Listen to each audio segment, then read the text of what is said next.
அனைவருக்கும் வணக்கம். சமீபத்தில் அமெரிக்காவிலிருந்து ஒரு செய்தி வெளியாகி இருக்கிறது. அதானது அமெரிக்காவின் F-35 என்ற போர் விமானம் முதலாக இஸ்லாமிய நாட்டிற்கு வழங்கப்படுகிறது என்பதுதான். இதில் இஸ்ரேலும் அச்சப்படுகிறது, இந்தியாவும் அச்சப்படுகிறது என்று ஒருமுறை சொல்லும் போதும் இஸ்ரேலுக்கு அப்படி தேவையில்லை, அதன் அடிப்படையில் தான் அது வழங்கப்படுகிறது எனும்போது இந்தியா சற்று அச்சப்பட வேண்டிய நிலையில் தான் இருக்கிறது என்றும் அடிக்கோடிட்டு காட்டுகிறார்கள் அரசியல் நோக்கர்கள்.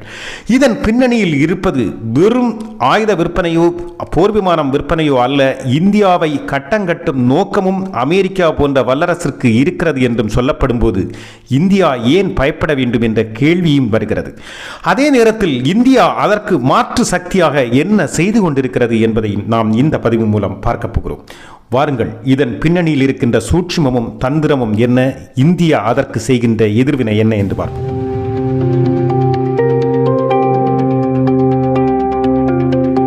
ஓரிரு தினங்களுக்கு முன்புதான் பத்திரிகைகளில் அமெரிக்கா சவுதி அரேபியாவிற்கு உலகின் முன்னணி போர் விமானங்களில் ஒன்றான F-35 வழங்க இருக்கிறது என்ற செய்தி வெளியானது.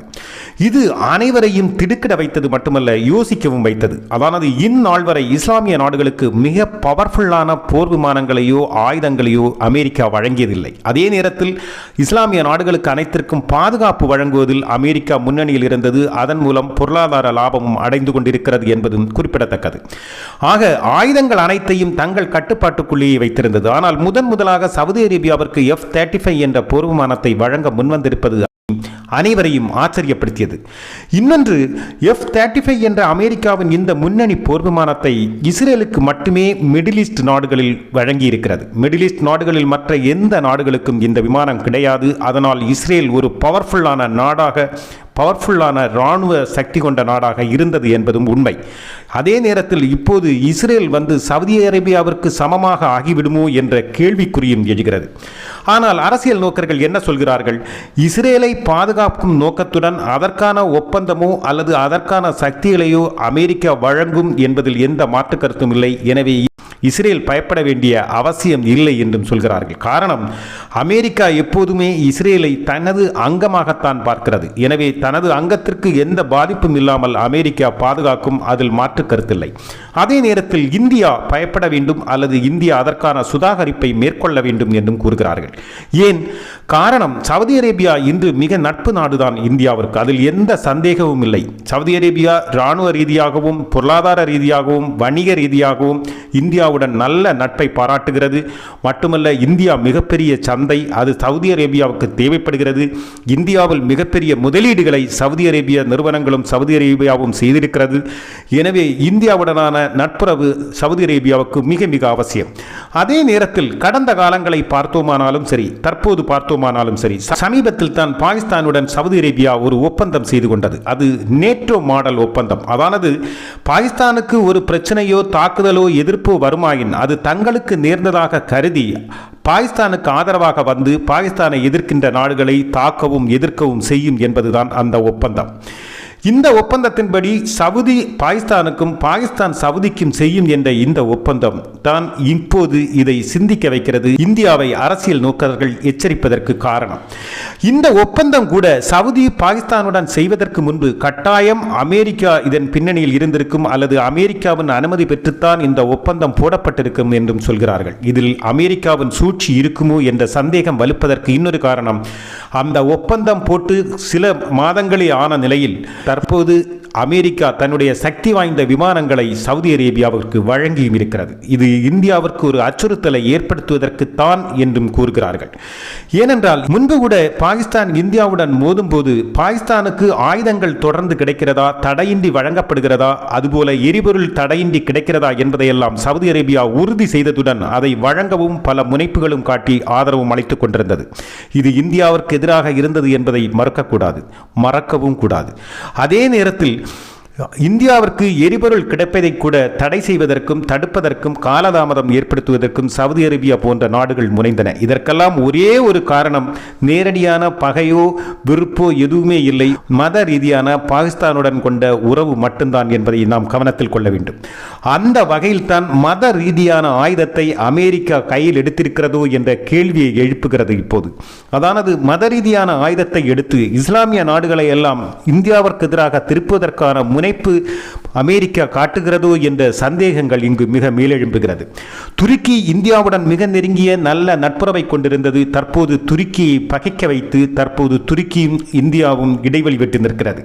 அதுபோல இந்தியாவிற்கு மிக நெருங்கிய நட்புறவு கொண்ட நாடாக இருந்த பெங்களாதேஷில் அங்கிருந்த இந்தியாவிற்கு ஆதரவான மனோநிலை கொண்ட அரசை கவிழ்த்து அங்கு இந்தியாவிற்கு எதிரான ஒரு அரசை உருவாக்கி இந்தியாவிற்கு எப்போதும் இப்போது உரசலை கொடுத்து கொண்டிருக்கிறது. பாகிஸ்தான் ஏற்கனவே எதிரியாகவே செயல்பட வைத்துக் கொண்டிருக்கிறது அமெரிக்கா என்பது குறிப்பிடத்தக்கது. ஆக ஒவ்வொன்றாக இப்போது அமெரிக்கா இந்த காயை நகர்த்துகிறதோ என்ற கேள்வி எழும்புகிறது. தற்போது சவுதி அரேபியா இந்தியாவுடன் நல்ல நெருங்கிய நட்புறவு கொண்டு இருக்கிறது என்றால் இந்தியாவின் இராணுவ பலம், பொருளாதார பலம் மட்டுமல்ல, உலக நாடுகளுடன் இந்தியாவுக்கு இருக்கின்ற நட்புறவும் செல்வாக்கும் ஒரு முக்கிய காரணம். எனவேதான் சவுதி அரேபியா எதிர்காலத்தில் இந்தியா மிகப்பெரிய பொருளாதார சக்தியும் உலக அளவில் செல்வாக்கு கொண்ட சக்தியாக மாறக்கூடும் என்ற அச்ச உணர்வுதான் சவுதிக்கு இந்தியாவுடனான நெருக்கத்தை ஏற்படுத்தி இருக்கிறது. அல்லாமல் மிக நெருங்கிய உண்மையான ஆழமான நட்பு இருக்கும் பட்சத்தில் இந்தியாவின் எதிரி நாடான பாகிஸ்தானுடன் ஒரு ஒப்பந்தத்தை போடுவதற்கு முன்பு கொஞ்சமேனும் அது யோசித்திருக்கும் அல்லது இந்தியாவுடன் கொஞ்சம் கலந்து